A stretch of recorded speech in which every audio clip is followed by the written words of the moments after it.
ये दास्तान है भुवन और श्रुति की, जिनकी शादी को अभी 1 महीना भी नहीं बीता था। रिश्ता नया था, अनजाना था, और करवा चौथ का वो दिन आ गया जब पत्नी अपने सुहाग की लंबी उम्र की कामना करती है। पर क्या हो जब वही दिन किसी की मौत का बुलावा बन जाए। सुबह थी, भुवन जागा। उसने देखा श्रुति सज रही थी। भुवन पास गुड गया मॉर्निंग माय लव। और जैसे ही उसने आईने में देखा, उसकी रूह कांप उठी। श्रुति की खूबसूरत सूरत की जगह उसे एक माथे से कटा हुआ भयानक लहूलुहान चेहरा दिखाई दिया। वो चीख नहीं पाया, पर पलक झपकते ही वो चेहरा गायब हो गया।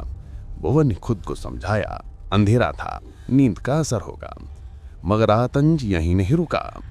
भुवन नहाने गया तो बाथरूम अंदर से बंद था और शावर की हमाजा रही थी। वो दरवाजे पर दस्तक देकर इंतजार करने लगा और तभी उसकी नई नवेली पत्नी श्रुति कमरे के दरवाजे से अंदर आई। भुवन हक्का बक्का रह गया। बाथरूम खुला और अंदर कोई नहीं था। दिन भर भुवन एक अजीब बेचैनी में रहा। जब श्रुति ने उसके पहनने को शर्ट दी तो भुवन ने देखा उस शर्ट पर किसी खूनी हाथ का गाढ़ा निशान छपा था। वो क्रोध और दहशत में शर्ट लेकर श्रुति के पास दौड़ा। श्रुति, ये क्या है? ये निशान कैसे आया? भुवन चिल्लाया, लेकिन श्रुति ने जो जवाब दिया उसने भुवन को पागल कर दिया। जब भुवन ने शर्ट खोली और निशान गायब थे और श्रुति ने साफ कह दिया कि वो तो सवा से नीचे है, उसने उसे शर्ट दी ही नहीं। भुवन को लगा कि उसकी पुरानी शराब की आदत उसे मतिभ्रम दे रही है।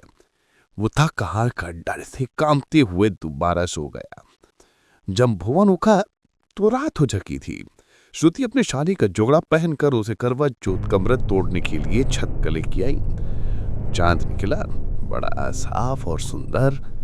श्रुति ने छलनी से चांद देखा, फिर प्रेम से भुवन को देखने के लिए घूमी और तभी जब भुवन ने छलनी भी देखा, उसके मुंह से एक चीख निकल गई। चांद की रोशनी में उसे श्रुति का नहीं बल्कि वही भयानकता हुआ गहरा दिखाई दिया।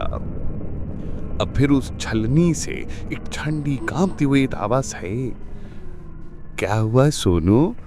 क्या अब मैं तुम्हारी पत्नी नहीं रही? भुवन का भूत जाग उठा। सोनू नाम सिर्फ उसकी पहली पत्नी कांजनी उसे पुकारती थी। 2 साल पहले करवा चौथ के दिन भुवन की शराब ने उसका विवेक छीन लिया था। झगड़े में उसने काडल को थप्पड़ मारा। वो सीढ़ियों से गिरी और तड़प कर मर गई। भुवन ने लाश को कब्रिस्तान में दमाया और परिवार से झूठ बोला कि वो छोड़ के चली गई है। आज कागन की आत्मा अपना बदला लेने के लिए आई थी। भुवन भागना चाहता था पर उसके पैर जकड़ चुके थे। कागल की आत्मा की खौफनाक हंसी छत पर गूंज रही थी। डर के मारे उसका पैर फिसला। वो लुढ़कते हुए छत के किनारे में पहुंचा और नीचे सड़क पर जा गिरा। एक तेज से आता ट्रक उसे कुचल कर चला गया।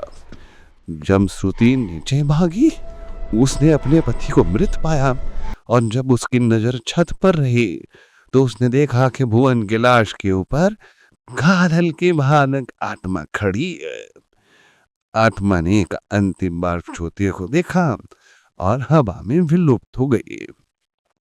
पुलिस ने इसे शराब के नशे में छत से गिरने से वो तो घटना बताया। और श्रुति जानती थी कि ये किसी शराब का नहीं बल्कि अधूरे बगने का परिणाम था। और करवा चौथ जो लंबी उम्र के लिए मनाया जाता है, वो भुवन के लिए मौत का फर्ज बन गया था।